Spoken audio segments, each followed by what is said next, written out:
kick us off, we have Tom MacDonald, who is PKF Brenson Lawlor, and he's going to give a State of the Union address, more or less a context of where is pharmacy as we speak.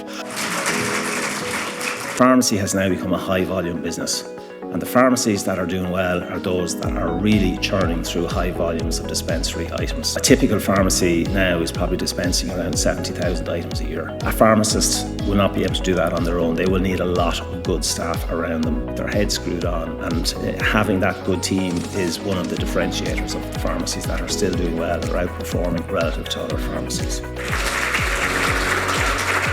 There's going to be people who don't have a current pharmacy or a regular pharmacy that they use, and there's also people who are unhappy with their current pharmacies. And what you should be trying to do is become the logical choice for them, the obvious choice. So when they are sitting in that doctor's surgery and that doctor's saying, what pharmacy do you want me to email this prescription to, that you're the only name that springs to mind.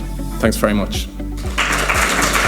When we meet people, they always go, damn, pensions are a con. A pension is a box with barbed wire around it that has tax relief.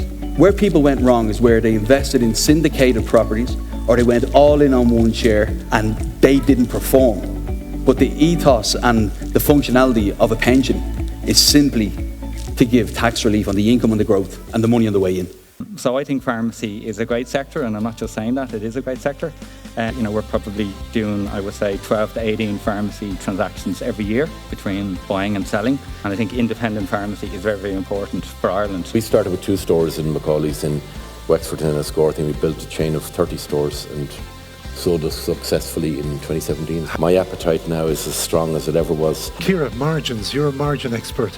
Talk to me about trying to expand those margins. The job of the pharmacy owner is multifaceted. They fulfill 2 very important and 2 very busy roles. In the first instance, their clinical role. You're a healthcare professional. In the second instance, you're a business owner. You don't just work in the business, you work on the business. Would you think of going again, expanding? Yeah, that's down the pipeline hopefully in the next few years.